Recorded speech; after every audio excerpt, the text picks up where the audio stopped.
está ensinando. Ensinar é diferente de pregar. E sexta, sábado, domingo, né? Então eu acredito que vai ser muita bênção. Mas abra sua Bíblia em Tito, no livro de Tito. Passei muitos anos no Paraguai, também fiz trabalho na Argentina e no Uruguai, Foz do Iguaçu, Minas. Eu sou de Recife e atualmente nós estamos no estado de São Paulo. Sou professor ali do estado, mas como nós estamos numas férias não escolhidas por nós, lá tem o que eles chamam de duzentena. Eu não sou efetivo. E nessa duzentena são 200 dias sem dar aula e também sem receber. E eu me mudei faz pouco tempo para outra casa. E eu pedi a Deus que quando tudo estivesse no seu devido lugar, que Deus providenciasse uma viagem para mim. E Ele usou uma pessoa não crente para pagar algumas passagens. E é por isso que eu estou aqui. Amém? Tito, capítulo 1, versículo 5. Por esta causa te deixei em Creta, para que pusesses em ordem as coisas restantes, bem como em cada cidade constituísses presbíteros conforme te prescrevi. Então eu quis ler apenas esse versículo, mas medite na sua casa, dê uma lida no livro de Tito, são apenas 3 capítulos, porque eu vou estar falando alguma coisa. Como Tito é um livro que nos dá conselhos para líderes, para liderança, eu não vou ler cada versículo aqui, para nós tomarmos o nosso tempo.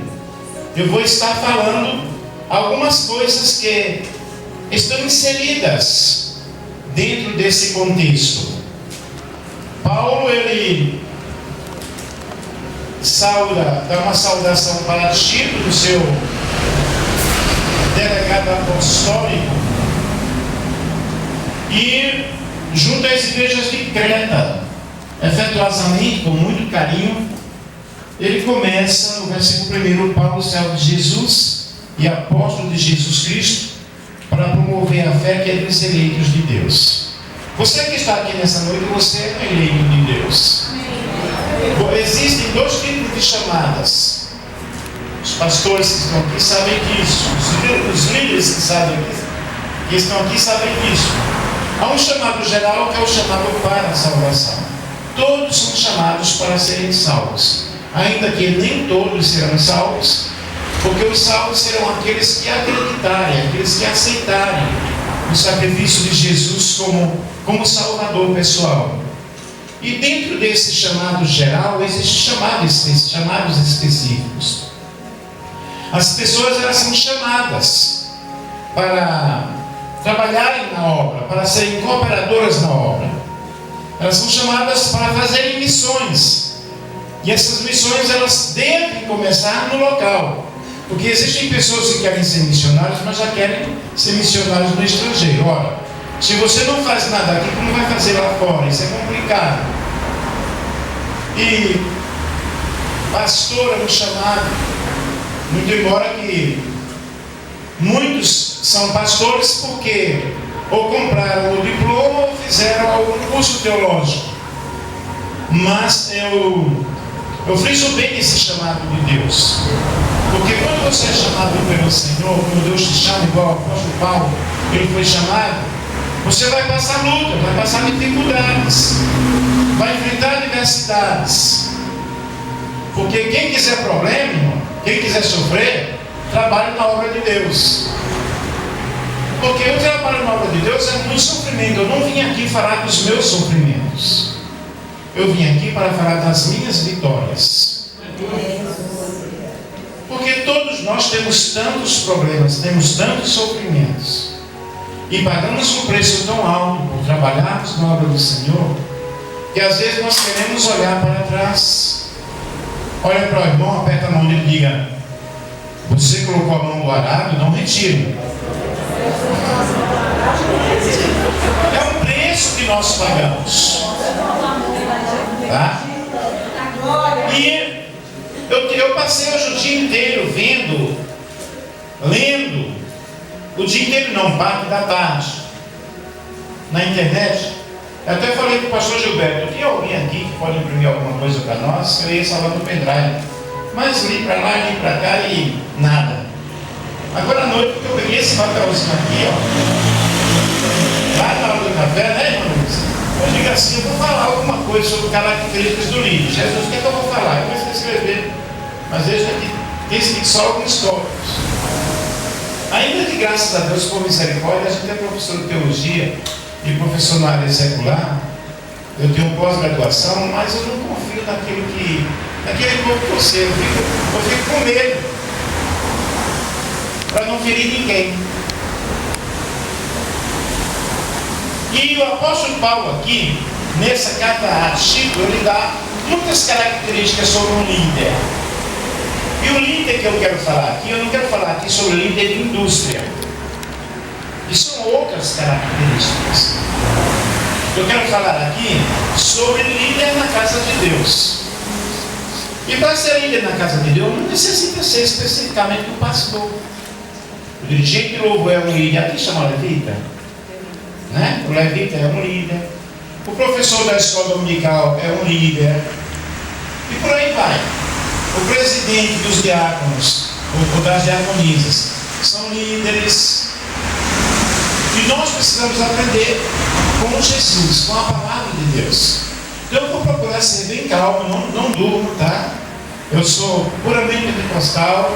Se tiver que pular o pulo, tiver que dançar, eu danço, mas hoje eu vou me controlar para ensinar. Amém? Então, uma das primeiras, e se você quiser anotar, você anota. Depois, se você quiser preparar um estudo bem legal, você pode até passar para mim também, que eu aceito, tá? Uma das grandes características do líder, eu não estou aqui colocando em ordem, mas eu até coloquei aqui por último, mas eu vou falar a primeira coisa. Ir junto com. Fale comigo, ir junto com. Ir junto com. Vocês que usam a internet, eu também uso, eu visto até algumas coisas sobre isso. Que o verdadeiro líder não é aquele que vai à frente, é aquele que vai ao lado. Alguém já viu alguma coisa assim parecida? É aquele que vai ao lado, é aquele que vai junto. Porque a tendência do ser humano é destaque. Ter destaque. Hoje eu estava falando para a irmã Luz, eu não gosto de púlpito. Esse aqui até que é baixinho. Porque o púlpito nos distancia do povo. Sim ou não? Se tem na sua igreja, querido, não sou contra, eu não gosto. Tá? E você não é obrigado nem a concordar com o povo que eu estou falando. Mas o púlpito muitas vezes nos distancia. Eu não sei se vocês já observaram igrejas cuja cadeira do pastor local ela é diferente, ela é um trono. Eu já fui numa igreja no Paraná que era um trono lindo e tinha até um cajado muito bonito e ela era toda forrada de veludo. Era uma pastora. Gente, o único diferente que eu sei que existe na igreja é Jesus. Aleluia! Glória a Deus! E nós homens queremos posição. Meu Deus. Eu estou falando comigo também. Nós homens queremos destaque, queremos fama, queremos glória. Estudamos uma lição domingo falando sobre a tentação de Jesus. E naquela lição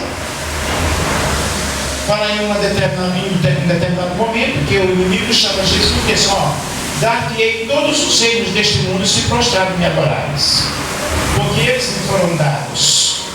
Até eu disse para os irmãos: esse reino que Satanás está oferecendo é um reino psicológico, é um reino filosófico, porque a terra pertence ao Senhor Jesus. Aleluia! A Bíblia diz, o Salmo diz que ao Senhor pertence a terra e a sua plenitude, o mundo e os que neles habitam.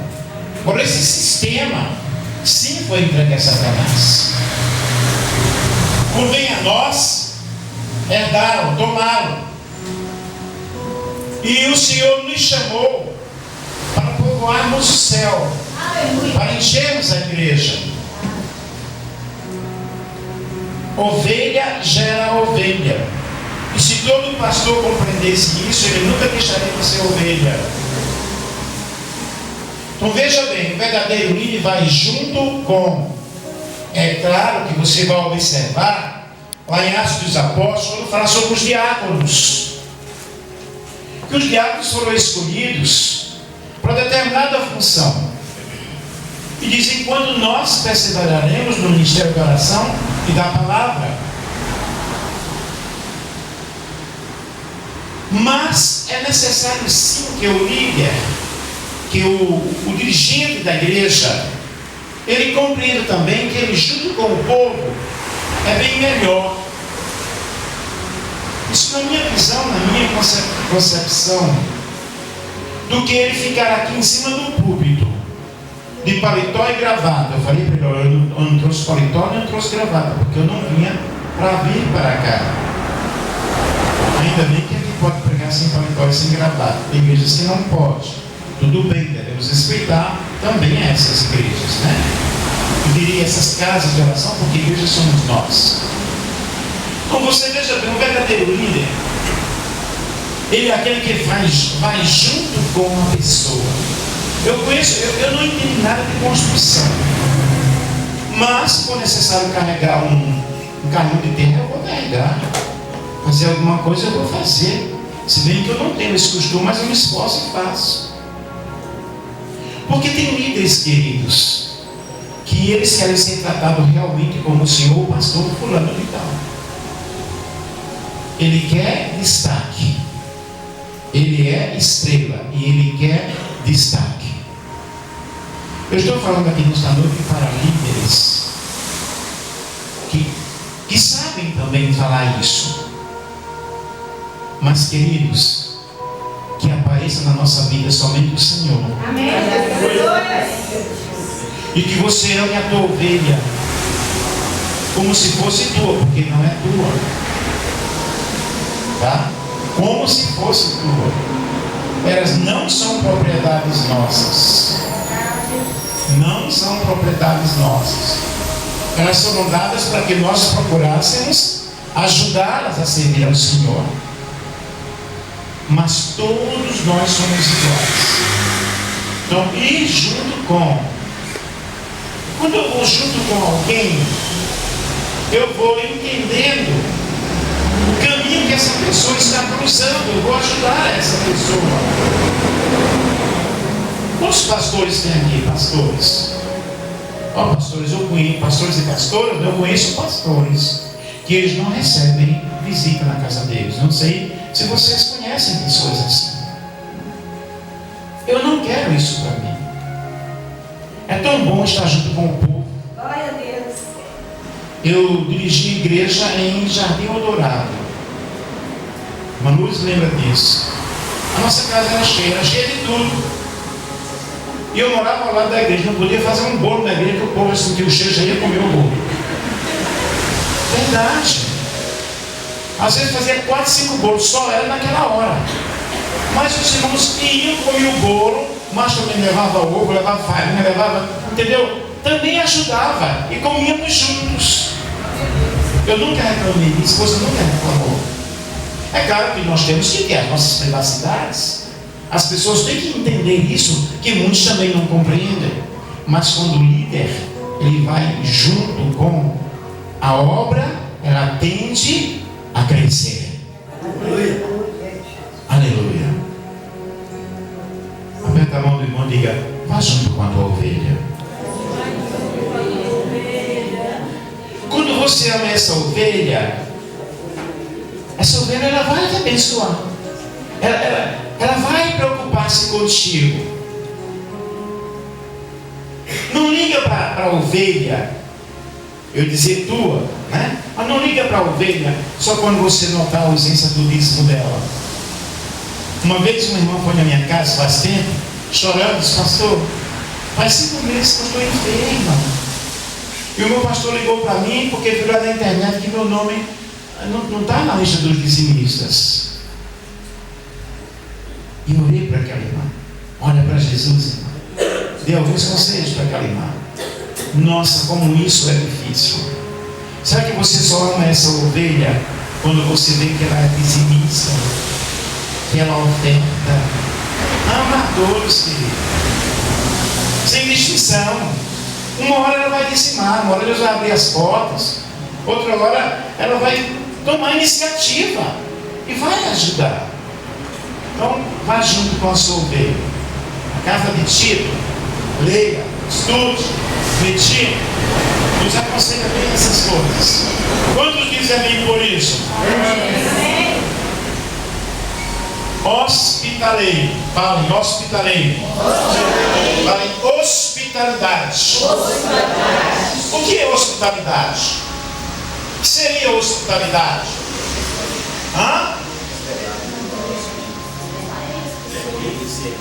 Servir, acolher o próximo. O próximo pode estar longe, né? O próximo pode vir lá de São Paulo, pode me acolher, tá? Veja bem, hospitalidade é acolher o próximo. Não é fácil ser esposa de pastor. Não é fácil ser pastor, principalmente na época de hoje. Mas a esposa do pastor deve ser aquela pessoa de sorriso no rosto. Quando você chega nas casas Bahias, Magazine Luiza, Bom Dia e tal, aquele povo tem uma educação tremenda. Um sorriso, parece que aquele sorriso é comprado, foi treinado para aquilo. Mas, vejam bem, os artistas, eles sabem fingir. Os que fazem teatro choram sem ter lágrimas. Fernando Pessoa, um grande poeta português, ele disse: o poeta é um fingidor, finge tão completamente que chega a fingir que dor, a dor que deveras sente. Então muitas vezes nós somos fingidores. Está tão contente, tão alegre, mas dentro não está alegre. Então a esposa de um pastor, a esposa de um líder, deve ser aquela pessoa que deve receber as pessoas com prazer, com alegria. Não vai ter condições de fazer um bolinho legal, faz bolinho de chuva. Não é verdade? Mas faz com alegria. Não reclama. Não é fácil. Ela não pode pisar no tapete. Lembro uma vez lá no Paraguai, a casa muito limpa, e o pessoal do Paraguai é um povo bem sujo, tá, irmãos? Dependendo do lugar que você vai, é muita sujeira. Alguém conhece? Ou sua irmã Luz conhece? É muita sujeira. E eu me lembro que chegou uma senhora, um pessoal lá, a moça que ela não queria morar, uma casa bem limpa, tal. Ela não queria entrar. Não, pode entrar, tal. E como a pessoa, era uma pessoa que tinha um cheiro muito desagradável. Terminou até se urinando ali dentro de casa.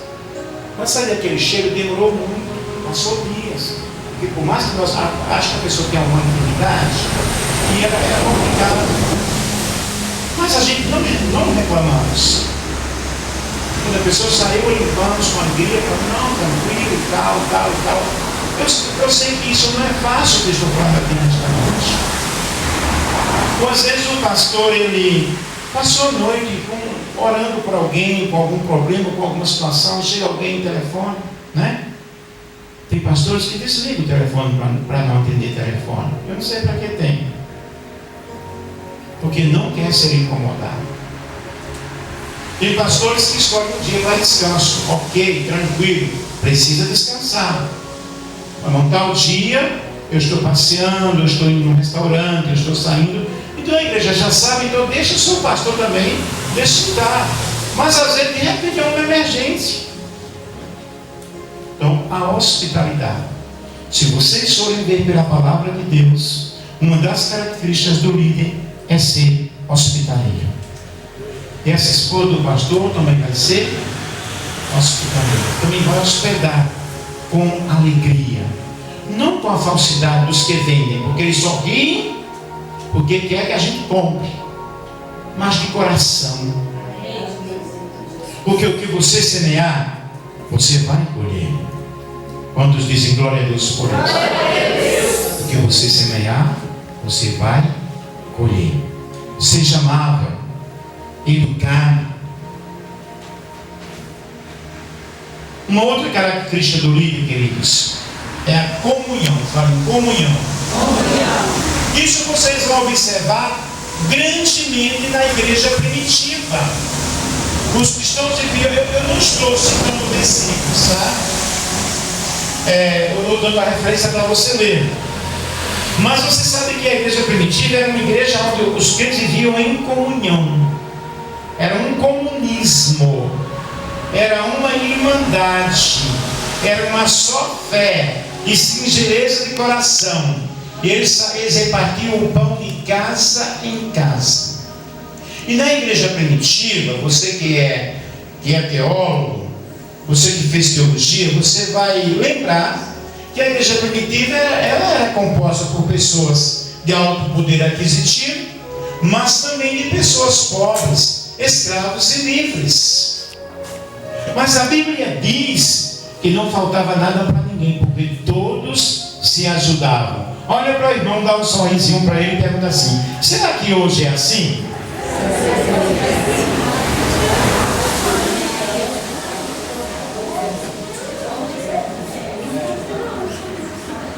Se eu fosse fazer uma prova para vocês, assinale a alternativa verdadeira. A e B. Na igreja primitiva, os crentes se ajudavam mutuamente. Vendiam as suas propriedades e depositavam nos pés dos apóstolos. E atualmente, como que é? Letra A. Verdadeiro. Né? Acontece. Letra B. Não acontece. Letra C. Acontece mais ou menos. Qual vocês assinalariam?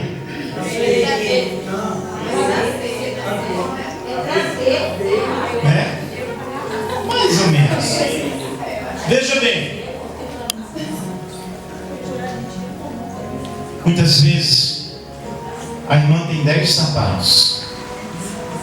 E em cada culto vem com um sapato. Eu conheço uma irmã na igreja que eu congrego, que ela vai sim, todo culto, ela vai com uma roupa diferente, com um sapato diferente. Não sei, acho que ela ganha, porque é sapato demais. Queridos, muitas vezes nós, pastores, temos vários paletós, várias granadas, por aí vai. E vem um irmãozinho de chinelinho de dedo na igreja. Não sei se aqui acontece isso. E você não tem coragem de pegar um sapato e dar para aquele irmão. Você vê muito isso por aí. A Bíblia diz que na igreja primitiva se ajudavam mutuamente. Os pastores e missionários que estão aqui sabem muito bem do que eu vou falar agora. Muitas vezes na sua casa você está comendo arroz, feijão e polenta. E o membro está comendo maionese, frango assado, carne assada, coca e pudim. Será que você come sossegado, sabendo que o teu pastor ganha um salário desse tamanho? E que nem no domingo você o convida para almoçar junto com você? Será que eu estou falando algo, irmãos, que não acontece? Eu estou falando de algo que eu tenho presenciado. Olha para mim e diga assim: abençoe o seu pastor. Não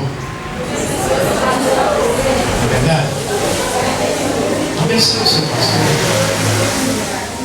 É claro, queridos, nós sabemos que na época atual existem tantas coisas, não é verdade? Mas existem pastores e pastores.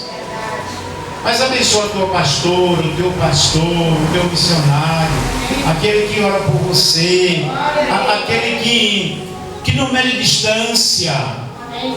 Eu estou falando isso porque eu já vivi isso. Eu sou pastor desde 85. Eu fui consagrado no Ministério da Assembleia de Deus. Hoje eu não estou mais na Assembleia. Então, queridos, essa comunhão é necessário. Quando o membro falta, é claro, nas grandes igrejas, vai lá no computador e vê quantos membros tem, mas mesmo assim se visita, porque se cria grupos de visita. Tem o WhatsApp, tem o Face, tem o que mais? Tem tudo hoje para você se comunicar com uma pessoa. Dá um alô, o que é que está acontecendo? Porque não está vindo. Eu quero te ajudar. É isso que nós precisamos. E outra coisa, o ser humano, irmãos, gosta de carinho, de abraço. Quem é que não gosta? Eu mesmo gosto. Ah, mas não sauda a irmã, porque é pecado apertar a mão. Eu tenho um pavor de quem falar comigo, não aperta a minha mão. Tem nojo da mão. Como que tá, meu? Como vai? Estou contigo nessa batalha. Estou contigo nessa luta. Jesus vai te ajudar. Jesus vai te dar vitória. Aí o irmão está passando. A Bíblia não fala para comunicar as necessidades aos santos? Sim ou não? Sim. Mas o povo não comunica, sabe por quê? Porque vai dizer assim, ele está em pecado. Por isso que não arranja emprego. É assim ou não é? Verdade. Comunhão. A igreja primitiva, ela era uma igreja que tinha comunhão, koinonia. Sabia o que estava acontecendo. Um ajudava ao outro. O Senhor nos chamou para o ministério da reconciliação. Falem comigo, reconciliação. O Senhor nos chamou para o ministério da reconciliação. Quando eu vejo a parábola do filho pródigo, eu fico encantado com aquele pai.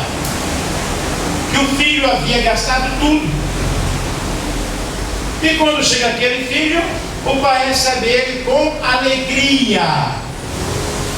Dará a melhor roupa, a melhor comida, a melhor festa. Não colocou ele em disciplina, não. Não sou contra a disciplina. Mas não colocou ele lá onde eu moro para colocar em banco. Tá? Mas não disciplinou aquele filho. Disse, olha, vem, vou fazer uma grande festa para você. E o filho que estava em casa ficou com raiva. Olha, eu estou aqui há tantos anos, eu sirvo há tantos anos, você nunca matou um bezerro para mim? Ó, tudo que tem aqui é teu. Queridos, o filho mais velho é o reclamador que não reconhece quando o outro pecou, quando o outro desobedeceu, que chega humilhado, que quer o perdão e não perdoa. Viver o Evangelho é muito simples. Nós é que colocamos muitas barreiras. Nós é que fazemos muitas barreiras. Precisamos dessa comunhão uns com os outros. As igrejas hoje, as pessoas, elas nem sequer se cumprimentam mais. Paz de graça, paz do Senhor, boa noite, como queira. Ah, esse aqui é boa noite. Não tem problema, a saudação dele.